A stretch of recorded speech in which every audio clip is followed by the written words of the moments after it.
అసలు విమానానికి ఏమవుతోంది? మరి ముఖ్యంగా వరుస విమాన ప్రమాదాలు సగటు విమానయాన ప్రయాణికుని బెంబేలెత్తించేస్తున్నాయనే చెప్పుకోవాలి. ఇప్పుడు ఇవంతు ఇంకొకసారి అమెరికాది. అమెరికాలో మరో ఘోర విమాన ప్రమాదానికి సంబంధించిన బిగ్ బ్రేకింగ్ న్యూస్ చూస్తున్నారు. ఆ విమాన ప్రమాదం ఆకాశంలో హాకర్ హంటర్ ఫైటర్ జెట్కు ఎదురు వెళ్ళింది సౌత్ వెస్ట్ ఎయిర్లైన్స్. ఆ విజువల్స్ మీరు చూడొచ్చు. మరి ముఖ్యంగా ఆ ట్రాకింగ్ ఆఫ్ ద ఎయిర్లైన్స్ అంటూ ఉంటాం కదా, ఆ ట్రాకర్ మీరు చూడొచ్చు. రెండు విమానాలు కూడా ఒకదానికొకటి ఎదురు వెళ్ళాయి. ఆకాశంలో హాకర్ హంటర్ ఫైటర్ జెట్కు ఎదురు వెళ్ళింది సౌత్ వెస్ట్ ఎయిర్లైన్స్. యుద్ధ విమానం రాకను గమనించి వెంటనే ఆ పైలట్ తన విమానాన్ని కిందకు దించేశాడు. ఒక్కసారిగా 500 అడుగులకు పడిపోయింది ఆ విమానం. ఎత్తంటే అర్థం చేసుకోవచ్చు. అదిగో మీరు చూడొచ్చు.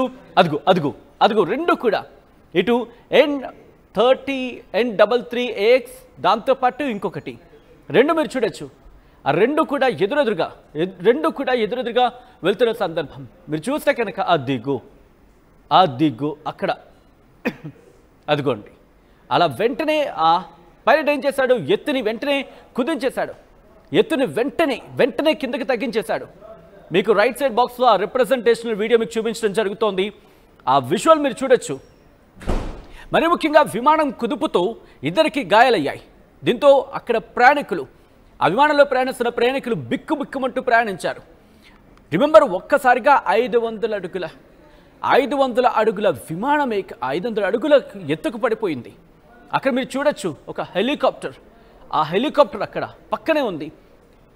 అక్కడ మీరు చూస్తే కనుక 210 అని ఉంది చూసారు అక్కడ కొండల దగ్గర. అక్కడ ఒక హెలికాప్టర్, అది దాటిన తర్వాత ఇది రెండు కూడా ఒకదానికొకటి ఎదురుపడిన సందర్భంలో ఆ పైలట్ చాకచక్యంగా వ్యవహరించాడు. బహుశా ఆ పైలట్కి హెడ్స్ ఆఫ్ చెప్పాల్సింది అక్కడ ప్రయాణికులు అనిపిస్తూ ఉంటుంది. ఎందుకంటే ఆ విమాన ప్రమాదం తలుచుకుంటేనే ఒళ్ళు గగురుపాటుకు గురవుతూ ఉంటుంది.